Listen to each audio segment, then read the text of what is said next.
नमस्कार दोस्तों, मैं राजेश चौहान आपका हार्दिक स्वागत करता हूं आपके ही अपने चैनल राजेश क्लासेस में।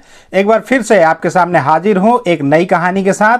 कहानी के दौरान हम नए नए वर्ड्स की एक से अधिक यूनिक मीनिंग्स को तो जानेंगे ही, साथ ग्रामर और विशेषकर टेंस के पोर्शन को बड़ी ही बारीकी से कवर करते जाएंगे। इसके अलावा मैं आपको यह भी बताता जाऊंगा कि किसी वर्ड का बिल्कुल सटीक प्रोनाउंसिएशन क्या होता है। इसके बाद आपको इंग्लिश पढ़ना, लिखना, बोलना और समझना बिल्कुल आसानी के साथ आने लगेगा।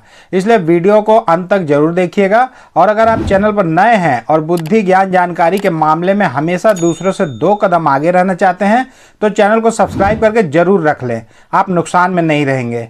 मेरे वीडियोस से आपको लाइफ हैकिंग ट्रिक्स तो मिलती ही रहेगी, पर साथ ही बहुत ही कम समय में आप इंग्लिश नॉलेज में भी पारंगत हो जाएंगे। तो आपका ज़्यादा समय न लेते हुए सीधे चलते हैं आज की इस रोचक कहानी पर। तो आज की कहानी का शीर्षक है the toy sellers Fortune. Toy sellers मतलब खिलौने बेचने वाले की किस्मत। फॉर्च्यून मतलब होता है किस्मत, और सेलर मतलब बेचने वाला, टॉय मतलब खिलौना। अपोस्ट्रॉफी के बाद जो यस लगा है ना, तो ये किसी सब्जेक्ट के बारे में बात करता है, उसका, उसके, उसकी, तो काके की। तो खिलौने बेचने वाले की किस्मत। यहाँ पे टी को च उच्चारित कर रहे हैं। क्यों कर रहे हैं, इसके लिए आप मेरे इस वीडियो को देखिए, आपका पूरा कॉन्सेप्ट क्लियर हो जाएगा। आगे बढ़ते हैं। Once a toy seller used to go from one town to the other selling toys। एक बार, once मतलब होता है एक बार, अ टॉय सेलर एक खिलौना बेचने वाला, यूज टू जाया करता था। यूज टू गो ना, यूज टू हम कब इस्तेमाल करते हैं, आप तो सीख ही गए हैं कि अतीत में आदतन या बार बार किए जाने वाले किसी कार्य को बताने के लिए हम यूज टू का इस्तेमाल करते हैं। जैसे किया करता था, जाया करता था, बनाया करता था, बेचा करता था। तो वह जाया करता था एक शहर से दूसरे शहर। वन टाउन, एक शहर, टाउन मतलब होता है शहर, नगर, कस्बा। तो एक शहर से दूसरे शहर बेचने, खिलौना बेचने जाया करता था। वन डे, एक दिन, while he was selling toys it became very hot। जब, while मतलब होता है जब, जबकि, जिस समय, जब किसी समयावधि के बीच की स्थिति को बताते हैं ना, तो वहां पे while शब्द लगता है ना। यहाँ पे एच साइलेंस है, while पढ़ेंगे इसको, कि जब वह खिलौना बेच रहा था। ये पास्ट कंटिन्यूअस टेंस का सेंटेंस बन गया ना, क्योंकि यहाँ पे वाज लगा है एक वचन कर्ता के साथ और मेन वर्ब में आईएनजी जुड़ा है, यानी रहा था, रहे थे, रही थी।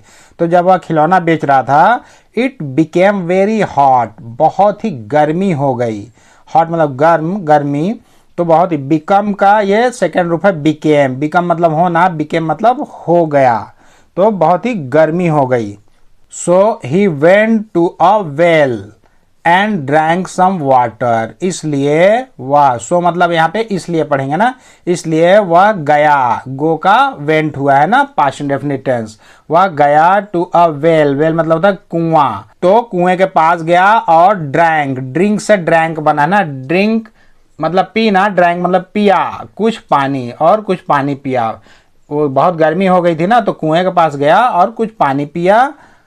He was also very tired। वह also मतलब भी, बहुत टायर्ड, टायर मतलब होता है थकना, टायर्ड थका हुआ होना। तो वह बहुत थका हुआ भी था। इसलिए, इसलिए ही थॉट, उसने सोचा, थिंक का थॉट बना है ना, उसने सोचा, of resting for some time. वह किसके बारे में सोचा, कुछ समय के लिए आराम करने के बारे में उसने सोचा। रेस्ट, रेस्ट मतलब आराम करना, रेस्टिंग आराम करने के बारे में, फॉर मतलब के लिए, सम टाइम कुछ समय के लिए आराम करने के लिए वो सोचा कि अब मैं पानी वानी पी लिया हूँ, गर्मी बहुत है, तो ठंडी जगह पे सो जाऊं। The toy seller lay down on the wall surrounding the well. जो खिलौना बेचने वाला ले डाउन, लेट गया, डाउन नीचे, ले मतलब लेटना, वहीं पे लेट गया। ऑन द वॉल दीवार पर, जो सराउंडिंग द वेल, जो कुएं के आसपास, कुएं के चारों तरफ। सराउंडिंग मतलब होता है चारों तरफ, आसपास, घेराव। तो जो घेरा हुआ रहता है ना दीवार कुएं के अगल बगल में, उसके ऊपर वह सो गया। As he was very tired. As मतलब तो होता है जब, जैसा, जैसे, ज्यों ही, लेकिन एज मतलब चूंकि भी होता ना, इसलिए कि, चूंकि।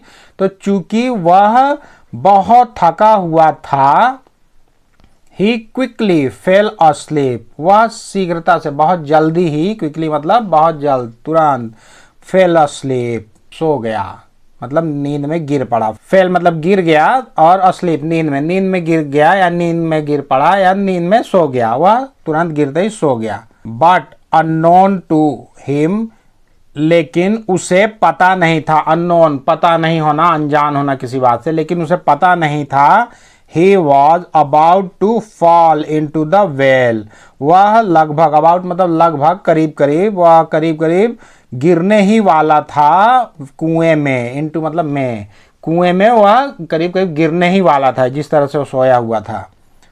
बट जस्ट देन, लेकिन ठीक तभी, लेडी फॉर्चून अपीयर्ड देयर, एक भाग्य देवी वहाँ पे अपीयर हुई, प्रकट हुई। अपीयर मतलब प्रकट होना, दिखाई पड़ना, तो वह प्रकट हुई वहाँ पे भाग्य की देवी। She woke the toy seller up from his sleep, उसने उस खिलौने बेचने वाले को नींद से जगाया। वोकअप मतलब होता है जगाना, उठाना, स्लीप नींद से, तो उसने खिलौने बेचने वाले को नींद से जगाया। एंड सैड, और बोली, if you fall into the well people will blame me for not taking care of you, यदि तुम कुएं में गिर गए, लोग विल ब्लेम मतलब दोष लगाना, आरोप लगाना, जिम्मेवार ठहराना, तो मुझे जिम्मेदार ठहराएंगे। विल है ना, विल मतलब गागेगी, फ्यूचर टेंस। यदि तुम इस कुएं में गिर जाते हो तो लोग मुझे ब्लेम करेंगे, मुझे दोष ठहराएंगे, दोष देंगे, आरोप लगाएंगे मुझ पर। For not taking care of you, तुम्हारी देखभाल नहीं करने के लिए, टेकिंग केयर मतलब देखभाल करना, तो लोग मुझ पर आरोप लगाएंगे कि मैं तुम्हारी देखभाल नहीं करती हूँ।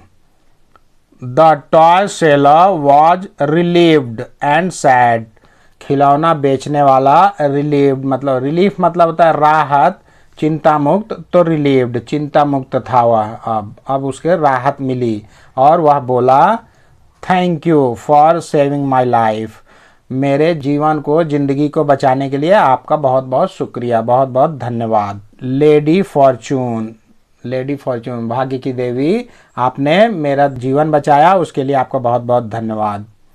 Before going lady fortune said to the toy seller, जाने से पहले, बिफोर गोइंग जाने से पहले, जो भाग्य की देवी थी उसने कहा टॉय सेलर से, उस खिलौना बेचने वाले से कहा, बोली वो, people get into trouble because of their own fault and then they blame their fortune for it, लोग गेट इनटू ट्रबल मुसीबत में पड़ते हैं, गेट मतलब पाना, होना, जाना, पढ़ना, पहुंचना, बहुत कुछ होता है ना इसका मतलब।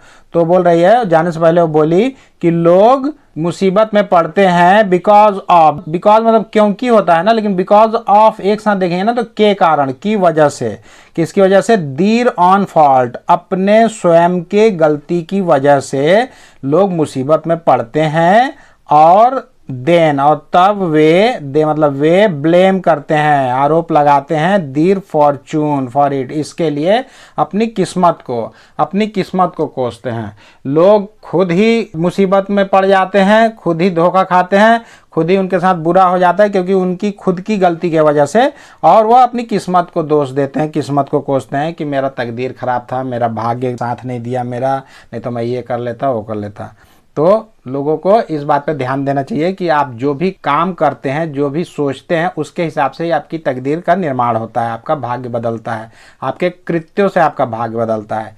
तो मोरल ऑफ द स्टोरी क्या है, इस कहानी की नैतिक शिक्षा क्या बोलती है? मोरल होता है नैतिक शिक्षा, everyone is master of his on faith, प्रत्येक कोई, एवरीवन मतलब प्रत्येक व्यक्ति, इज मास्टर स्वामी है, मास्टर मतलब मालिक, स्वामी मालिक है, ऑफ हिज ऑन फेट अपने स्वयं के भाग्य का, अपने मुकद्दर का। फेट मतलब होता है मुकद्दर, तकदीर, नियति, भाग्य, तो प्रत्येक व्यक्ति अपने भाग्य का स्वामी स्वयं होता है। वह अपना चाहे तो भाग्य बना सकता है या बिगाड़ सकता है। यहाँ पे भी देखे, यहाँ पे ए को ए ही उच्चारित किया ना, फेट बोले, क्योंकि एक नियम मैंने बताया था कि जब भी किसी वर्ड के अंतिम में अगर ई देखेंगे ना तो उसके पहले जो भी वॉल्स लगा होता है तो उसका साउंड, उसका जो उच्चारण वही होता है जो इंग्लिश अल्फ़ाबेट में किया जाता है। तो ए है ना, तो ए ही बोलते हैं। फेट, फेट मतलब होता है भाग्य, मुकद्दर, तकदीर। तो आप चाहे तो अपनी तकदीर बना सकते हैं, आप चाहे तो बिगाड़ सकते हैं, ये आपके कृत्यों पर निर्भर है। तो आज के लिए इस वीडियो में बस इतना ही। यदि आज का लेसन आपके जीवन में जरा सा भी वैल्यू ऐड किया होगा तो कृपया वीडियो को लाइक करें, चैनल को सब्सक्राइब करें और बेल आइकन को प्रेस करके ऑल पर जरूर सेट कर लें, ताकि मैं जब भी इस तरह के कोई वीडियो अपलोड करूं तो उसका नोटिफिकेशन सबसे पहले आपको मिल सके। तो बहुत जल्द मिलते हैं एक और मज़ेदार और ज्ञानवर्धक वीडियो के साथ। तब तक के लिए आप लोग अपना ध्यान रखें, खुश रहें, मस्त रहें, स्वस्थ रहें। नमस्कार।